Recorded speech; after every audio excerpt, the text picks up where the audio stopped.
கடலிலே திரியும் ஆமை கரையிலே ஏறி முட்டையிட்டு கடலிலே திரிந்தபோது ரூபமானவாறு போல் மடலுளே இருக்கும் எங்கள் மணியரங்க ஜோதியை உடலுளே நினைக்க மிக்க உண்மையாகும் உண்மையே.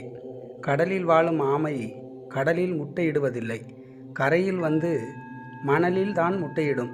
அதன் பிறகு கடலில் தன் இயல்பு வாழ்க்கை மேற்கொள்ளும். கரையில் முட்டையிட்ட ஆமை கடலில் வாழ்ந்தாலும் அது எண்ணத்தால் கரையில் இருக்கும் முட்டையை நினைத்து கொண்டே இருக்கும். கடலில் இருந்தாலும் ஆமையின் எண்ணம் மட்டும் கரையில் இருக்கும் முட்டையின் மீது இருந்து கொண்டே இருக்கும். ஆமையின் எண்ணத்தால் முட்டை குஞ்சு பொரித்து வெளிவரும். அதுபோல மெய்ப்பொருளாகிய உயிர் ஆற்றல் நமக்குள் இருந்தாலும் அதை அறிந்து உணர்ந்து எண்ணத்தால் தவம் பழகினால் அழிவில்லா இறை ஆற்றலை உணரலாம். இது உண்மையே. ஐம்புலன்கள் அடங்கப்பெற்று எண்ணம் அகத்துக்குள் இருக்கும் ஈசன் மீது இருக்க நினைந்தவாறு ஆகும் என்பது உண்மையே. சிவவாக்கியர் பாடல் விளக்கம்.